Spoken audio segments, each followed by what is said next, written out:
15. Stand by A.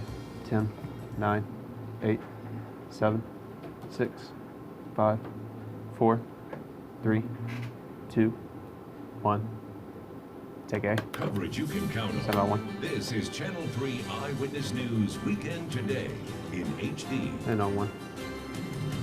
Good Sunday morning, Tennessee Valley, and thanks again for starting your morning here with us in Eyewitness News Weekend Today. I'm Natalie Potts. And I'm meteorologist David Carrs, filling in for my good buddy Nick Austin, who is enjoying some nice, well-deserved time off. And what a great day, my goodness. Yesterday was his birthday, so if you haven't wished him happy birthday.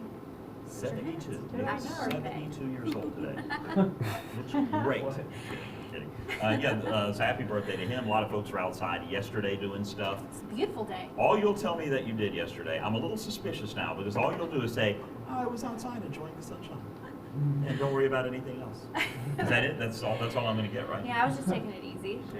Taking it easy. I wasn't in the yard slaving away like you, I'm sure. No, I was not slaving away at anything yesterday. And today, for those who don't know David, he's really proud of his grass. Well, what I'm proud of is the knockout roses, because I haven't killed them yet. I'm horrible with yard plants, everything. So the knockouts are starting to bloom, and that's a good thing. I actually brought them back from the brink of death about 2 years ago, and now they're flourishing, and I feel like I've accomplished something in my life. 76 by 3 p.m., 78 It's a man who has children. It is going to be a beautiful day.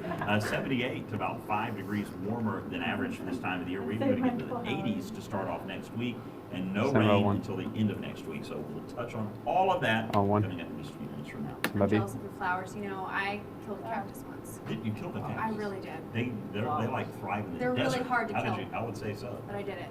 Good for you. Accidentally. I'd be proud of that, actually. Thanks, David. Got it. In your top story this half hour, Chattanooga police responded to an armed robbery call around 4 o'clock this morning. It happened at a BP gas station in the 2300 block of Jenkins Road. Officials say a white male fled the scene in a white pickup truck. He's described as wearing a green polo shirt at the time of the robbery. Officials believe the suspect may have been armed with a handgun. If you see him, don't approach him. Somebody Turner. Call Chattanooga police. And of course, stay with us on air and online as we learn more. Turner 1. 3 shootings in less than 24 hours, and police say the crimes may be related. Now Chattanooga police are increasing patrol throughout the weekend to help our city stay safe. The first shooting happened in the 2500 block of O'Rear Street around 1 a.m. Saturday morning, the second just 1 block away on Taylor Street. The third happened on East 27th Street. Last week, gang member Robert Jackson III was shot and killed outside of Sky Zoo nightclub. Police say the 3 shootings are likely connected to his death, and the violent acts could continue. Not in our town. That this violence is absolutely unacceptable. Super out. Be out on 3 and are doing everything within our power to prevent it. Mike, you. Chief Fletcher says any additional manpower will be out on the streets looking for those responsible. All shooting victims are expected to be okay. In the 2 latest shootings, the suspect is described as being in a light blue or silver Chevy Impala. If you have any information on any of these shootings, call Chattanooga Police. On 3. Hamilton County Sheriff's Office is investigating another shooting that injured 1 person on Cove Ridge Road. It happened sometime between 10 and 10:15 Somebody center up on your shot 3. The victim was taken to an area hospital for treatment, and at this time their condition is unknown. And of course, stay with us as we learn more. Center up. Back in the Tennessee Valley, hundreds gathered at Falling Water Elementary School this weekend to celebrate 104 years of history. Although the building will soon be demolished, the memories will last forever. Channel 3 Eyewitness News reporter Josh Roden has more. Ellen Gray walked the halls of Falling Water Elementary in the early 50s. Times were different back then. If you got sent to the principal, oh boy, he could get you too. And doing bad things was talking out of class. You can pick up the monitor shot. Gray says if the walls here could talk, they would brag. We were a great school, we were a great group of people. I think it taught us well. Gray sat with hundreds in the school's cafeteria Saturday to see it one more time. It opened the same year the Titanic sank, 1912. 140 years is an awful long time, and this has been a great program, great school, great way to end this school. Be out on camera 3. School's administrator, Dr. Kirk Kelly, says the end of one era opens the door to a new beginning. Gans Elementary will also close. Some students from both will be rezoned to the new Middle Valley Elementary School this fall. The age of the building, it was time to look at a new facility. 30 seconds. And so that's what is occurring with the new Middle Valley coming on board for next year. Dr. Kelly hopes Falling Water's legacy will live on. It became the only school in 2015 to earn the National Blue Ribbon Award. Kelly wants teachers, students, and parents to do it again in their new school, whichever one they attend. With that much enthusiasm, 10 seconds, number 3. that's good to go into any school. Anybody will welcome that, and that'll help any school. And on 3. That was Josh Roden reporting the building will be demolished this summer.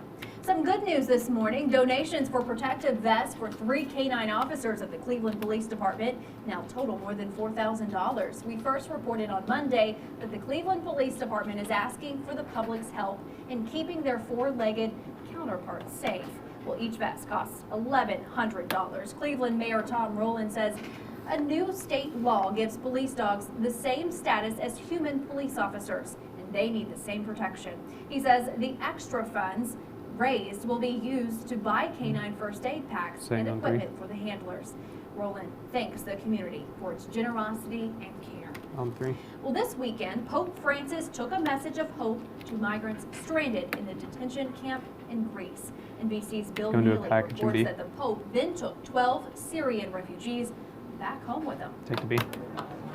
A short visit by Pope Francis to the front line of the migrant crisis that ended dramatically. 12 Syrians from 3 families who'd been bombed out of their homes flew back. We'll be back out on 1. All smiles, Natalie's going to toss all the break Muslims, out of this package. 6 children. After the horror of war, this was the stuff of dreams. They came from the detention camp Pope Francis saw today, where he met some of the 3,500 migrants who were held here behind razor wire facing deportation. They kissed his hand, a little girl falling at his feet in tears, like so many did. Thank you, God, thank you. A Christian from Pakistan begging for his blessing and 1 his minute help. in pack.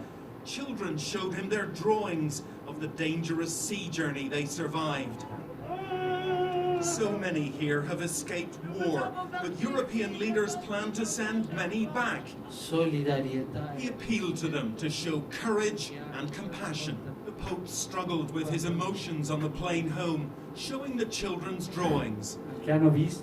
Look, he says, they've seen a child drown. It just made you cry. But 30 for the seconds. families he took with Remind him, Natalie this she's was a just day tossing of the break. joy, the start of a new life. It was a very emotional day for Pope Francis. This really was, he said, a day to cry. And he defended his action in taking those Muslims back, saying this wasn't a political act, it was a humanitarian one. For him, though, this wasn't just a personal mission. Stand by 1. It was exactly, he said, what a moral leader music. should do. Music. Back to you. 1. When we come back, David Carnes will have another look at your forecast. Stay with us. And down the black, take B1.